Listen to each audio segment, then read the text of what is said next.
oo maanta meeshaan aan ku qabanayna waxay ahayd inaan kala qayb galno xafladda quruxda badan iyo hambalyeynta ardada ka qalin jebisay Jaamacada Soomaaliya oo gaaraysa 2,283 arday.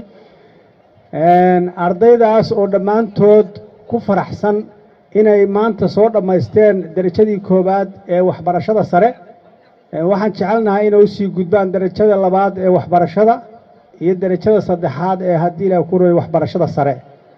waxaan sidaa si lamida u mahad celinayaa una hambaleynayaa waalidiintii waqtiga badan idin soo geliyay oo aan aaminsanahay duruuf adag darteed dalkan ka jirta iyo guud ahaan waxbarashadeena idin soo garab istaagay heerkaana idin soo gaarsiiyay ayagana waxaan leeyahay jazaakumullahu khayral jazaa. inta kadib annaga haddaana wasaaradda wad la socotaan waxaan mar walba xoog saarnaa inaan horumarino waxbarashada dalka. tan waxay fariin u tahay horumarka uu ku socdo iyo kobaca uu ku socoto waxbarashada dalkeena. waxaan rabaa inaan la dardaarmo ardada halkan joogta. maanta waxbaad barateen laakiin waxa aad barateen waa bilow. waad qalin bedelateen waxa idin sugaya hawlo badan ayaa idin sugaya.